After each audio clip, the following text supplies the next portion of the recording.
நம்ம இன்றைக்கி வந்துட்டு என்ன பார்க்க போகிறோன்னு பார்த்திங்கன்னா புதினா இலையில் ஒரு டீ தான். ரொம்பவே சிம்பிள். 2 minutes இந்த டீ வந்து ரெடி பண்ணிடலாம்.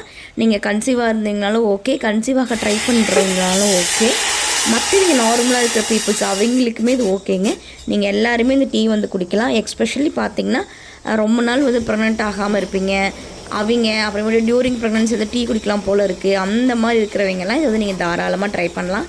ஒன்றுமே இல்லை, நான் வந்து இன்றைக்கி பார்த்திங்கன்னா 2 பேர்த்துக்கு அளவாக ஒரு 250 மில்லி வாட்ரு தண்ணி வந்து எடுத்துக்கிறேன். எம்எல் வந்து தண்ணி எடுத்துகிட்டு நல்லா கொதிக்கும் போது என்ன பண்ணுறேன்னு பார்த்திங்கன்னா இந்த புதினா இலையை வந்து அதுக்குள்ளே போட்டுட்டு அப்படியே ஒரு மூடி வைக்க போகிறேன். ஒரு 5 minutes நல்லா அந்த ஃப்ளேவர் எல்லாமே அதில் வந்து இறங்கணும். அப்போ தான் வந்துட்டு இந்த டீ வந்துட்டு சூப்பராக இருக்கும். புதினா டீ நம்ம இதை வந்து ஃபில்டர் பண்ணி எடுத்து வச்சுக்க போகிறோம்.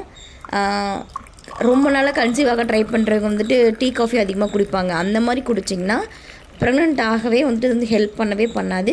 ஸோ அதெல்லாம் அவாய்ட் பண்ணிவிட்டு இந்த மாதிரி டீ வந்து நீங்கள் ட்ரை பண்ணலாம்.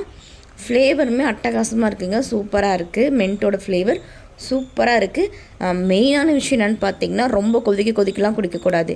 உங்களால் தாங்க முடிக்கிற அளவுக்கு ஓரளவுக்கு வெதுன்னு இருந்தால் நீங்கள் குடிக்கணும். ரொம்ப சூடெல்லாம் குடிக்கக்கூடாது. ஓகேங்களா? உங்களுக்கு பிடிச்சிருக்குன்னு நினைக்கிறேன் இந்த வீடியோ. முடிஞ்சு சப்ஸ்கிரைப் பண்ணி வச்சுக்கோங்க. ஒரு லைக் மட்டும் பண்ணிவிட்டு போங்க. தேங்க்யூ.